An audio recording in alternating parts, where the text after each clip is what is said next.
Hello and welcome to Fast 5 presented by SMSF Trustee News. My name is Jason Spitz. We're glad to have you on board with us today. And in a moment, I'm going to introduce our guest, Nadia Cassidy. Nadia is joining me from across the country in Perth today. So Nadia, are you there? I'm indeed. Hi, Jason. Welcome. Good to have you with us. Thanks for joining us. My pleasure. Thanks for having me. Nadia, being Fast 5, we traditionally start out with a question about a little bit about who you are and what you do and how you got into the world of financial advice and SMSFs. Why don't you kick off by giving us a bit of background? Absolutely. So I started as a young person in high school wanting to be an engineer. Went to engineering school and started working for my father one day a week, who is also a financial advisor.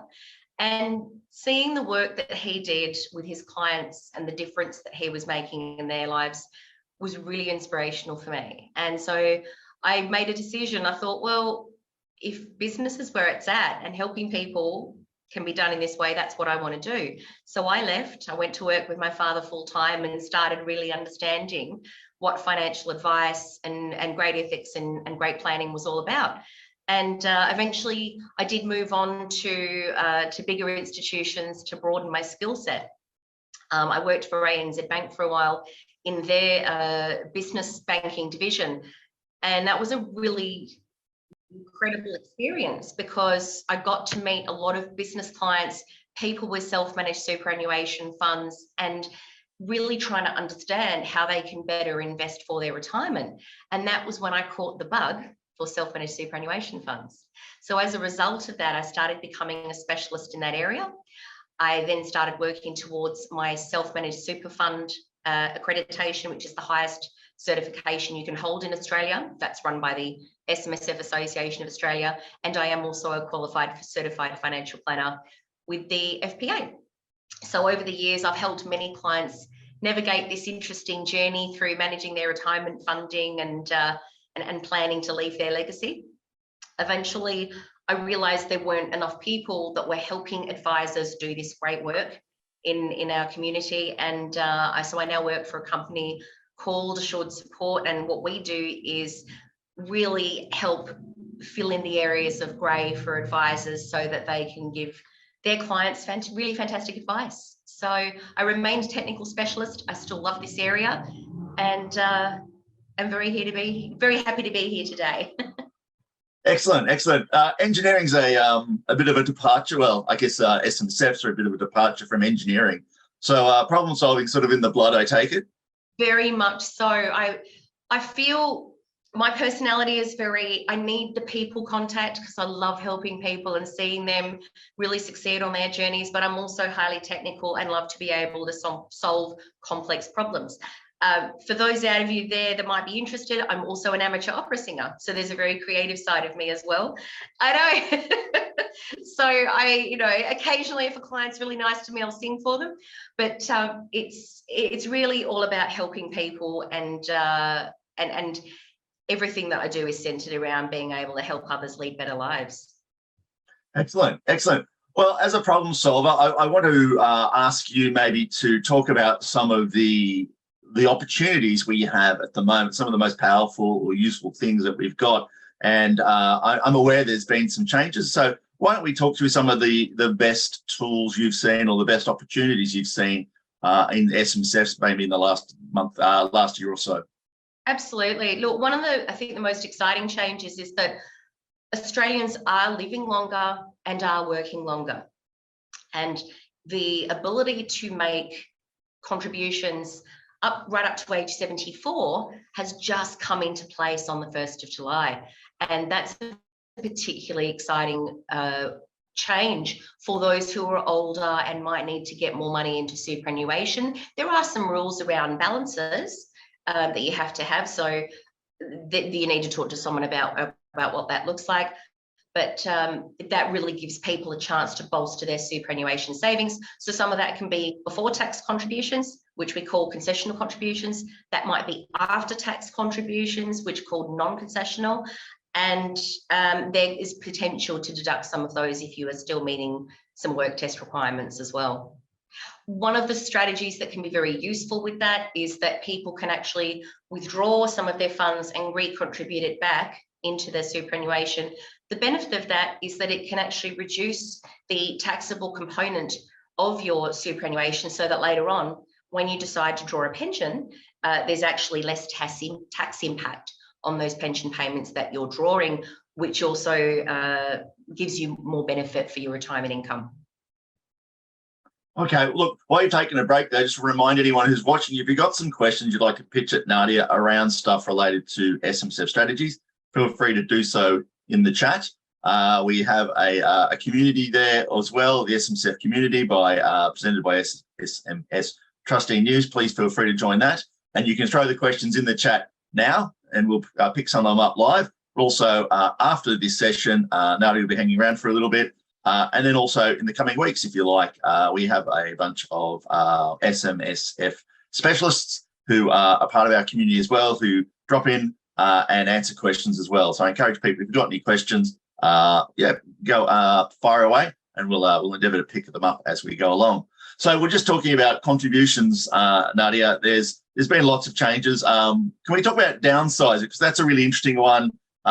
It was 65 down to 60. Legislation in Parliament now potentially dropping that to 55, which is not too far away for me. So its appeal has been very broadened, and it creates a number of really good opportunities that you could sell a house potentially twice before 75 and use downsizer. Is this a good thing? Are we seeing a really good opportunity here?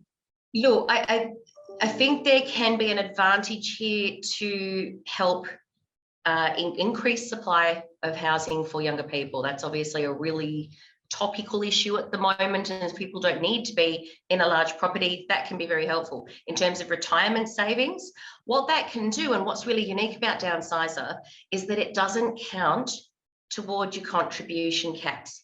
Now, you do have to meet certain rules around how much you can put in and the timing of when you put it in after you've actually sold your property, but as long as you're across that, really powerful strategy. Yeah, for sure. Now, the other one is the removal of the work test, which is opening up the ability to also put money up until 28 days after you turn 75. So that's quite a powerful thing. We'll get onto a little bit of an issue of that in my next question, but can we just unpack sort of the upsides of the removal of the work test? Look, it's tremendous because it just means that, as we said, we're living longer for people that are still working and maybe not doing lots of work. You don't have to say, oh, I'd better get this little bit of work done just so I can get more money in. It just gives older Australians an opportunity to get money in without that stress. Just be conscious of the fact that if you are claiming personal deductions, you still have to make the work test. That's the little caveat on that one. But for the non-concessional contributions, there's no issue there. Sure. Now, one of the things we've just talked about is aging, something you can't avoid.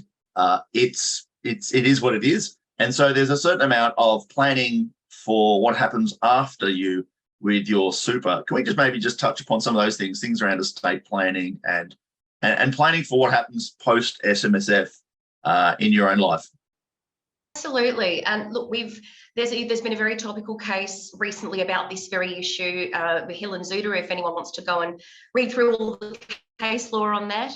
What's basically come out of this is to say that, look, you've got to make sure that your trustee and your binding nominations are matching up and they're lining up, because if you're not appropriately leaving funds behind, you can create lots of holdups with making sure your death benefits get to the people that you love and the legacy that you want to leave when you're gone. And you don't want to tie that money up for a long time with lots of arguments, as we've seen in that case. The other really interesting tool, and this is an area for seeing a good estate planning specialist lawyer, you can specify what we call, bloodline in your estate planning. So we've seen clients over the years where perhaps they have a child with a partner that perhaps they're not so fond of. Maybe they've got a child with medical or substance abuse issues, and there can be ways to create trusts. There can be ways to make sure that only people that follow your bloodline can actually access the funds, and you can't get this sort of legal structuring out of your over-the-counter will kits, you need to have some proper documents drafted. So making sure that you check your trust deed, have that lining up with the proper estate planning documents and any binding nominations, you can really create a nice, robust structure to make sure that your funds go where you want them to go. Now, there is an old saying, control from the grave. So there's only so much you can do, but you can certainly do what you can while you're here. Excellent. You've just talked a little bit about Hill versus Zuda. That was quite an interesting case in the WA Supreme Court, which decided upon the well, it had always been there, but actually we now have got in law a finalised view of the nature of binding death benefit nominations inside an SMSF, and they're not. They don't lapse after 3 years. You can do a whole bunch with them as long as you don't import anything from the SIS Act over. So, but that means there are mistakes being made. We needed a case like that to sort of crystallise the view on that. So what are some of the other mistakes that you see being made? And this is, I guess, my next question. Some of the biggest mistakes you've seen being made by SMSF trustees when it comes to some of these affairs, managing their personal affairs, particularly their estate planning? Yeah, look, to zoom out a little bit, there's three major pieces of legislation that SMSF trustees really need to be across. If you have a corporate trustee for your self-managed fund, you need to be across the relevant parts of the Corporations Act that govern how a director must behave. If you're then as a trustee, there is the Superannuation Industry Supervision Act. That is what governs how a super fund must behave and the rules they must follow. Then on the tax side, there's the Income Tax Assessment Act, which controls what's meant to happen with tax, the appropriate treatment processes, etc. So those are your big three. Now, between your accountant, lawyer, and advisor, they're the specialists in all of those areas. You still need to understand the basics of that, whether you have those advisors or not. Some of these advisors you have to have, such as doing your accounts and your auditing. What we see people doing in terms of mistakes is perhaps creating a binding nomination that actually contradicts something that might be in the trust deed. We might see people who create a pension thinking, oh yeah, I can do that. Later on, the auditor sees the deed and goes, no, actually you can't. So the really important factor here is read your deed. If it's old, get it upgraded. Go to people who specialize in doing these upgrades. It's not particularly complicated, but super important to make sure that you understand what's in it, how it works, because we mentioned those three pieces of legislation. So the Superannuation Act, you have to obey that no matter what. However, if your trust deed has other rules that go over and above, your trust deed actually takes precedence, and that's your governing rules for your fund. So please understand how important that is and make sure you get great advice on what to do with it so that you can get your needs met. Quick question that's come through. Off-the-shelf documents, deeds, binding death benefit nominations, yes or no? It's a great question. Look, some of them can be done really well, and the main thing is again, it and making sure that you modify it according to what you need. So again, one of the common mistakes we see is that an off-the-shelf document we used for a number of trustees, the investment strategy hasn't been changed or updated. They're the same for everyone. Bits of the deed that should be adjusted for different people haven't been adjusted. So if you are looking at off-the-shelf documents, you've really got to examine it and make any appropriate amendments to make sure that it meets your needs. If it can't be amended, you may need to look at getting specialist advice. Okay, cool.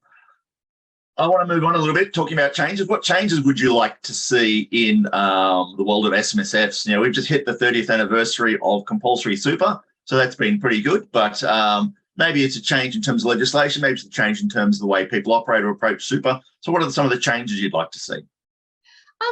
Look, I think what's recently happened with increasing the age for contributions is great. I'd actually like to see that go even further, because we are living longer and working longer, and especially now that we have the advent of people doing, gig economies and side jobs while they're working and doing combinations of things. I'd like to see that extend further so that people can self-support a bit more readily. I also would like to see people not being able to access so much super for reasons that could be dealt in other ways. So we've seen people, particularly young people, taking out quite large sums of money, and women that are often in lower incomes, they've had to take out a lot of time from the workforce and generally have lower balances than men. When you take out those smaller amounts of money early on, that loses out on a lot of compounding over time and makes a really big difference at retirement if that person can't get that money back in quite quickly. And that really, our superannuation is there to help us in our retirements. I don't think it should be used for other purposes where we can avoid it. So first home saver scheme, that's temporary, but again, if it's taken out, and a little bit more can actually be taken out than it used to be, again, that's attacking funds for retirement. At one point, thankfully, this didn't make it to legislation. It was going to be used for family violence leave and supporting that. Again, this is ruining someone's ability to save for retirement. So I think keeping that retirement focus front of mind and helping Australians save, I think, is really important. Sure. Question that's come through. This is an interesting one. I guess this comes back to this whole idea of what is the purpose of superannuation. Do you see people going into an SMSF with no idea of the complexities that can be involved with running that SMSF? All the time. I think there's a valuable lesson in this, because they're great vehicles, but you have to have the time and the willingness to really understand it. And I think there's a lot of what we call water cooler talk. So people say, oh yeah, I've done this, and I've just bought a property, and that might be appropriate for someone. But if you're going into it just because you've heard about it from someone, you need to take a step back, really do the research on what's involved and say, look, do I actually have the time to manage this and understand what's going on so that I can manage it properly, or am I better off leaving it to the experts? Yeah, definitely. It's an interesting question, because I have another follow-up one from the chat. It says, reading the trust deed is imperative, but how often should trustees look to update their funds deed? And I guess you could add to that, maybe ask an expert to help them update that deed. Definitely agree with getting an expert to revise that with you and help you. The fund itself needs to be looked at every year anyway for auditing purposes. So that can be a really good time to run your eye over it, have a look at your situation and say, look, what's changed? Has something changed with us financially, with our retirement intentions, maybe with one of our beneficiaries? And that can be a good time to look at it. Also look out for legislative change, because if something changes with a piece of legislation that impacts the super fund, that might be the time to have another look at the deed and go, all right, do we need to make any modifications here? So it's at least annually with the audit. There might be other occasions, but it doesn't necessarily mean the whole trust deed is rewritten. It may just need some slight tweaks and variations here and there over time. And that is the beauty about an SMSF. You can tweak the deed to make it more suitable for purposes without having to replace the whole thing. It doesn't have to be thrown out completely. And look, we've seen people that have got deeds from back in the 90s. Those I would suggest you might want to consider a very thorough review and maybe a full rewrite. And then also, if you're an individual trustee and you've got property, you may want to talk to someone about considering a corporate trustee, because carrying that liability personally if something happens in that property can put you at risk. Whereas if there's a corporate trustee in place, the corporate trustee actually acts as the responsible party if something goes wrong in that property. So that's an area to go get advice on as well. Definitely. We're just talking about some changes and using super for the right purposes. And into this discussion earlier where we had downsizer injected, we talked about reducing that age to 55. If that becomes a reality, what are some of the things that people might need to think about? So this is a bit more of a strategy question around downsizer at 55. Just can you pick up maybe one or two of the highlights that might be common for people in that strategy? What it does, you're building up more money into your super, which is fantastic. However, you've then got to take a look at, well, how old am I? At what point am I allowed to access super? Do I want to be trying to use any of that money earlier?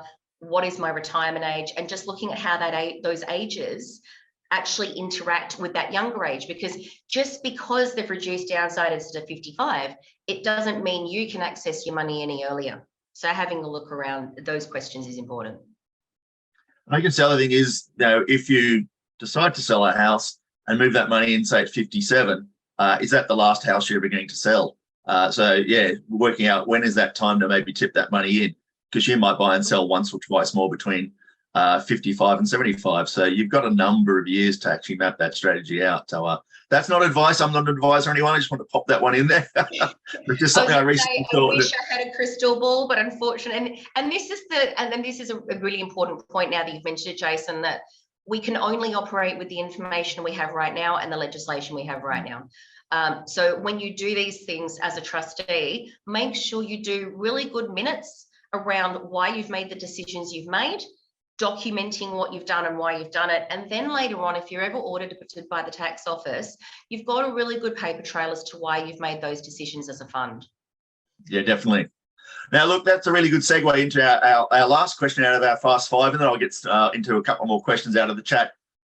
Looking into the future, what's your predictions for the state of SMSFs into the future?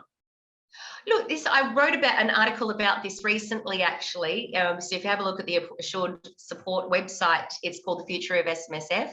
And what's exciting about the future is that there's a lot more young people getting interesting. So the average age of trustees has dropped down to about 46, which is awfully exciting because traditionally people haven't really started to engage with their superannuation until their mid to late 50s.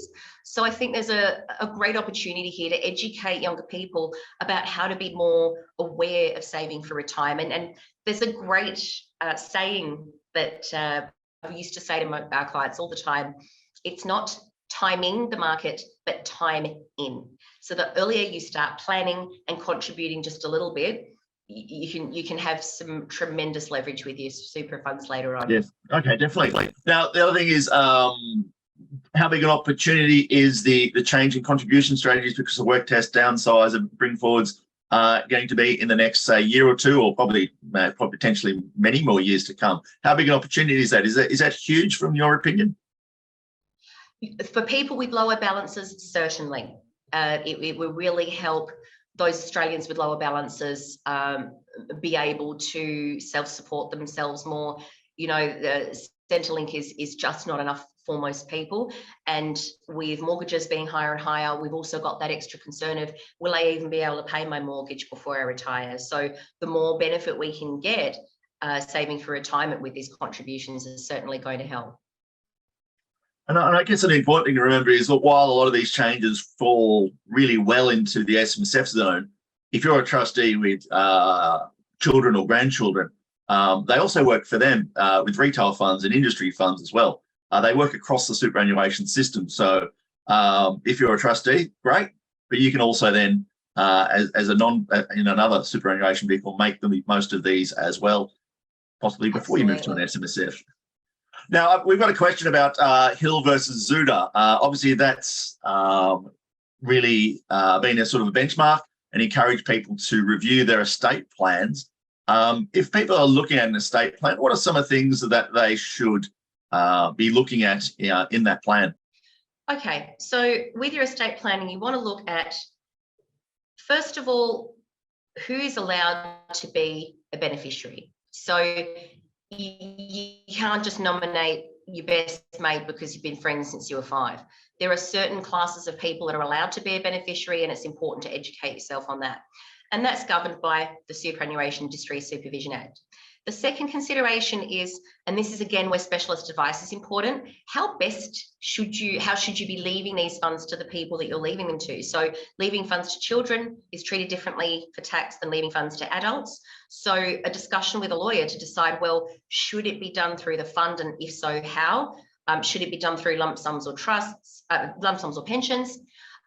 Or is it better to actually let funds go through an estate and actually have the self-managed fund put money through to the estate that way? So there's a number of considerations here that we would encourage you to sit and go, okay, well, what do we want? Go talk to someone, because it's going to be different for every person in every situation. Once you have those documents well drafted, it creates a lot less hassle for those people that are then mourning the loss of you and making sure that they can resolve that as quickly as possible. Excellent. I got an interesting question here talking about who you leave your super to, but this is a slightly different question. It's maybe who you set your super up with. Is it a bad idea to start an SMSF with a close group of friends? Oh, that's a great question. Look, how confident do you feel that your friends can be objective? It's probably one of the questions that you want to ask. There are ways to create legal structures for your SMSF so that you can have a dispute resolution mechanism, so that if something is going wrong, you make sure that there's a way to actually resolve that and remove members from a fund and roll out their balances if required. That's really an individual consideration. I'm not going to give an opinion either way as to whether or not I think it's a great idea, because if it's well drafted, it's something you could do. Really depends how comfortable you are with your friends and how reliable you think they are going to be in terms of holding themselves accountable to being a trustee of the fund, and how seriously they take that, and also whether or not they have the knowledge and capacity to be a self-managed super fund trustee as well. And I guess you could say that extends possibly to setting up an SMSF with multiple members of your family. 6-member funds now allow us to do that. So if you're doing it with siblings or with kids and grandkids and stuff like that. So it really just depends on how objective everyone can be, how willing they're all to be, wanting to be as a trustee, but also even possibly end goals. Maybe someone older may have different end goals than someone younger. So yeah, that one, it's a real test of relationships. Look, it is, and that's a very good segue into the next part of this. That are you similar ages with your friends? Is one of your friends a lot older than you, who might want to go into retirement phase a lot earlier? Depending on the assets that you're investing in, that might create complications with how you can invest, how pensions are paid, what you do around that. So there is a lot of discussion and planning that should go into that if you were going to consider it. Yes, yeah, for sure. Look, we're getting close to time, so I'm going to ask one more question and then I'm going to wrap up. And this question relates back to the work test, and it says, in what situations do I still need to satisfy the work test because it's not completely gone? And when do I have to prove that I've met it? Okay, so with the work test, it's if you want to deduct a personal contribution. So that's your before tax contributions. For employed people, that is generally it can be done as salary sacrifice, etc., etc. When you're, let's say you're retired, but you might take on a little bit of work and you want to deduct a contribution, that's when you have to meet the work test. Now, what has changed there is that it used to be the receiving super fund that you would need to make the election with, i.e. your SMSF. Now, it's actually the tax office that is responsible for this from 1 July 2022. What's going to be interesting to see is how the tax office manages that. And be careful about when you make the election, because let's say you make the election, you think, yeah, done, I'm definitely going to be able to do this work, but something unexpected might happen in your family, you might get sick and you're unable to fulfill those duties. You could run the risk of not actually meeting the test during that year. So make sure you watch that. So ideally, wait till you've done it before you make the election if you can. Okay, good advice. Yes, yeah, in particular that switch from the fund to the ATO, that's something to keep an eye out, because that's really only been in about 3 months, or since the 1st of July this year. So that's an important change. Nadia, thank you so much for joining us today. We really appreciate your insights and your expertise. If you'd like to continue to chat with Nadia with some more questions, she's going to hang around a little bit on our Facebook page, our community page, and engage with any further discussions. And we encourage you, if you're not subscribed to that, to join it.